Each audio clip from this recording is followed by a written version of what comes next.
Gaza के रफा शहर पर फतह करने के लिए आईडीएफ ने जो मुहिम छेड़ी थी वो धीरे धीरे करके कमजोर होती जा रही है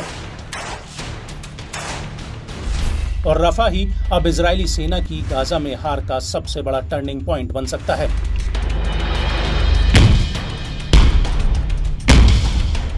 क्योंकि रफा और कुछ अन्य इलाकों में इजरायली सेना हमास के ताबड़तोड़ हमलों से टूटती जा रही है और ये हमले इतने भीषण हैं कि आईडीएफ को टैंक, सैन्य वाहनों से लेकर सैनिकों की जान माल का भारी नुकसान हो रहा है।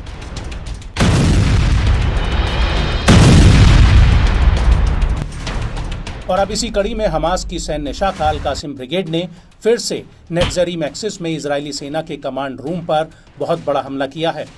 अल कासिम का कहना है कि उसने आईडीएफ के कमांड रूम पर शॉर्ट रेंज रजूम मिसाइलें बरसाई हैं और इसके अलावा खान यूनिस के अल जलाल मॉस्क में अल कासिम ने आईडीएफ को मोटर गोलों से दहला कर रख दिया। वहीं दूसरी तरफ अल जन्ना इलाके में अल कुद्स ब्रिगेड ने इजरायली सेना के कमांड सेंटर पर जबरदस्त मोटर गोले दागे हैं। साथ ही खान यूनिस के उत्तर पूर्वी इलाके में जब आईडीएफ के वाहन गुजर रहे थे तो उनको भी निशाना बनाया गया। अल कुद्स का कहना है कि उसने तल अल हवा इलाके में आईडीएफ के ऊपर स्नाइपर ऑपरेशन किया है और अल कुद्स के साथ अल अक्सा ब्रिगेड ने भी गाजा में इजराइल के एवोमैक्स ड्रोन को पकड़ लिया है। यहां तक कि अल अक्सा ब्रिगेड ने बार्सिलोना इलाके में एक इजरायली सैनिक पर सीधा स्नाइपर हमला किया। अल अक्सा का कहना है कि तल अल हवा में इजरायली सेना इकट्ठा हो रही थी और तभी उनके ऊपर एंटी फोर्टिफिकेशन यानी टीबीजी गोलों से भीषण हमला किया गया, जिसमें आईडीएफ को भारी नुकसान हुआ है।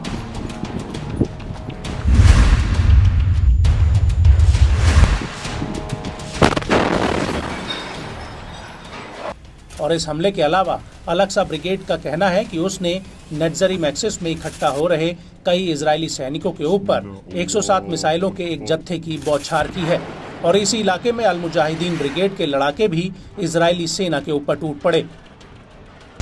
अल मुजाहिदीन का कहना है कि उसने नेट्ज़रीम एक्सिस में तैनात इजरायली सैनिकों के ऊपर 2 हासेब 111 मिसाइलें दागी हैं।